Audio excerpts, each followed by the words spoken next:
heads of various institutions gathered here tonight, also members of the academia, members of the media, ladies and gentlemen. It is a pleasure coming your way tonight as I welcome you to a book launch. And this is a book launch like no other. It is a book launch that explores leadership in Africa in a very unique way, and it's a pleasure to bring this your way as the MC. Going forward, ladies and gentlemen, we're looking at leadership in Africa redefined as the essence for our gathering tonight. Ladies and gentlemen, with such a heavyweight who has put this whole book together, please let's put our hands together for Miss Taaka Awori.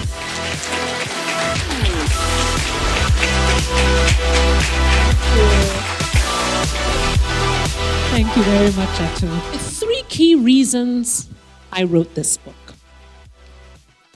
The first reason is all of you in this room. What I see in front of me are ethical, courageous, empowering leaders. I know it. I've seen it. This is not in theory. I've worked with so many of you in this room. But the reality is, the narrative I was hearing about leadership was not about all of you all in this room. So I was frustrated. I was frustrated that the stories about the impact you are having in transforming not just Ghana, but many of you, this continent, was not being told. Hence the subtitle of the book, Untold Stories. But let me stop here by saying that, honored guests, dear friends and colleagues, the time has come when we need to stop defining our leadership by the worst of us. We need to start defining our leadership by the best of us, those of you in this room. And this book offers concrete and practical ways to do that. So there are few people in life that I love completely. Taaka is one of them.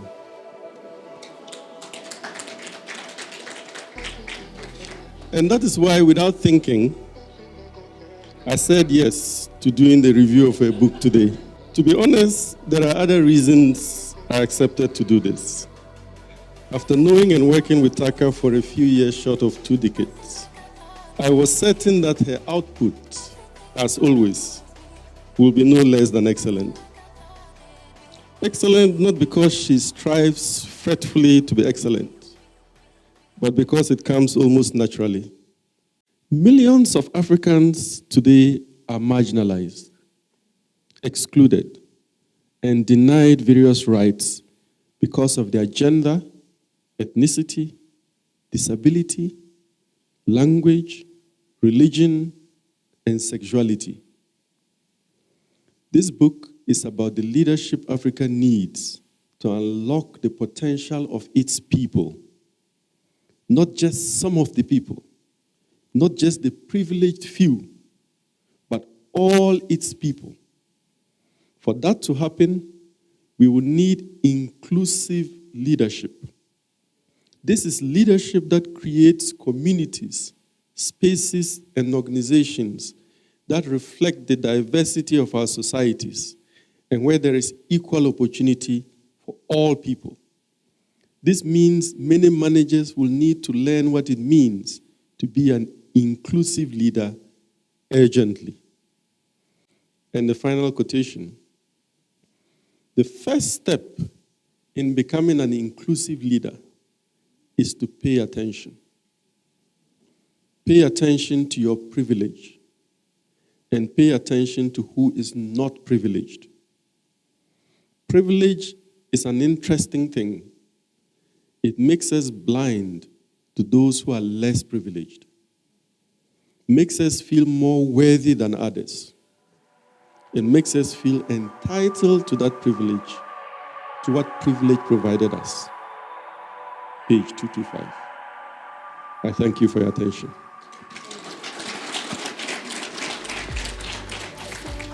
Mr. Abani will do us the honors of launching the book together with the author Taaka, please. over to you. Thank you so much, Taaka. Good evening, everybody. It's an absolute privilege to be in this position, and thank you so much. Like the book reviewer, Raymond, I didn't think twice, even though I hadn't read the book, that I could do this. And so I do need to say a few words to you. It's an opportunity for me. So I've known Taaka for quite a number of years. And if you think of the word authentic and what it means, you are authentic. Thank you for understanding that leadership is not always being in the front. Actually, the best kind of leadership is delivered from behind, dropping gems like this on the table every day and enabling us to build the scale of leadership that we need on the continent to bring real change. Thank you so much, Taaka. Thank you. So here we go. Let me hold it for you, and then you can open it. You can just tear it open.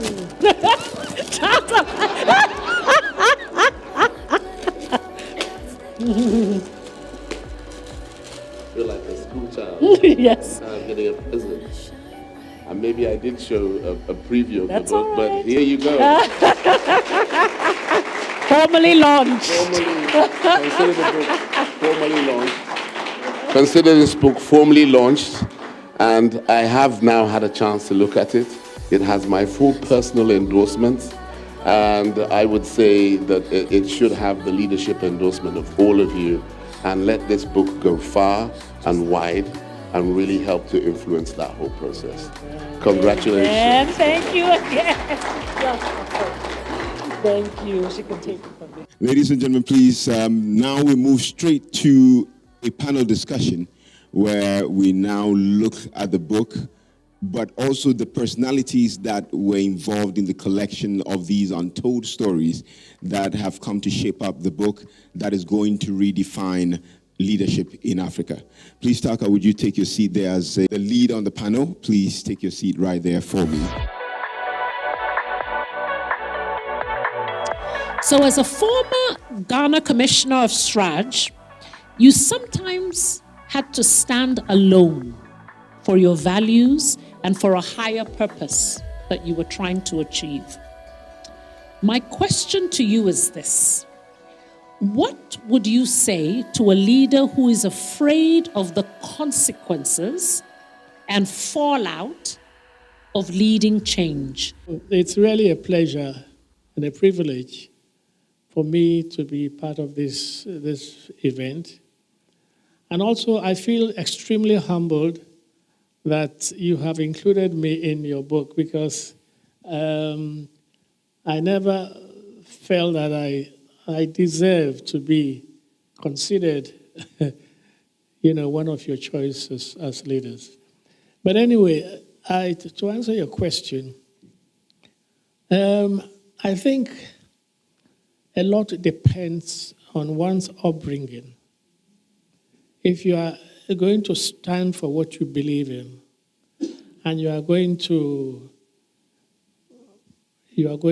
assert the values and the norms which you believe in, then you must have that kind of courage, that kind of dedication and commitment to what you believe in.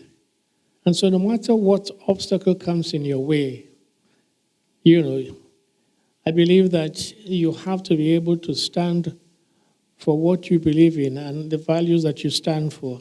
Now, what strategies, Pauline, or advice would you share with us on how to build greater confidence as a leader? In other words, how do you lead from a space of deep worthiness while accepting yourself with all your imperfections? The other thing I had to do with, this same strategy of working on myself was managing my strengths. I realized once I'm able to do something, I feel you should be able to do it too, because if we are all educated, you should be able to do it. So I was merciless on my colleagues, but I learned that it's very important to manage my strength, project my strength, propel it in ways that empower than diminish.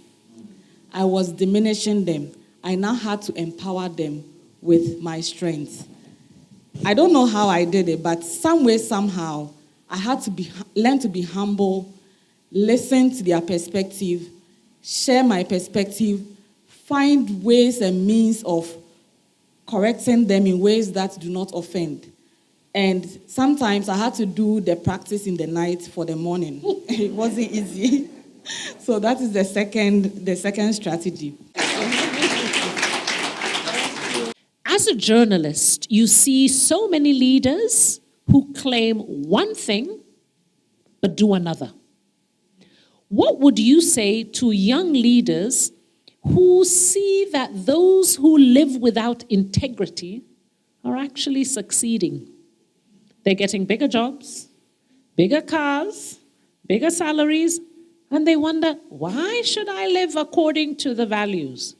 So to answer your first question, if you don't spend enough time alone in obscurity, managing and learning how not to be noticed, how to be quiet, not to be seen, to be broke, but yet be honest, to walk, to work, the times of oblivion, the times of solitude are critical to building that core that, because it's what you are inside that determines what you become when you are exposed. So I think for young people, I'll say to them, the fact that you are being seen or you are successful in the eyes of, because success is really fulfilling your purpose and carrying others along. So the fact that somebody has a bigger job or has a better pay doesn't necessarily make them successful. Count the cost. Count the cost, because it's expensive to be a leader in the sense that it will cost you something. Then, having counted the cost, if you are wise, if you can't pay the price, you back off. So I would say, to be an effective leader, you must count the cost and be willing to pay the price. So that's my long answer for your short question. Oh, thank you. Thank you. Thank you. Thank you. Thank you. So dear friends and colleagues, you see now why I captured their wonderful and powerful stories. Thank you all so much. I would have loved to have continued the conversation, but the night is getting late, so I want to thank you. Please join me in giving them a round of applause. Thank you. To the sea, baby, I never say forever. We really cherish everyone in this room, and we say a big thank you to you all for coming and sharing the night with us. Thank you and have a great evening.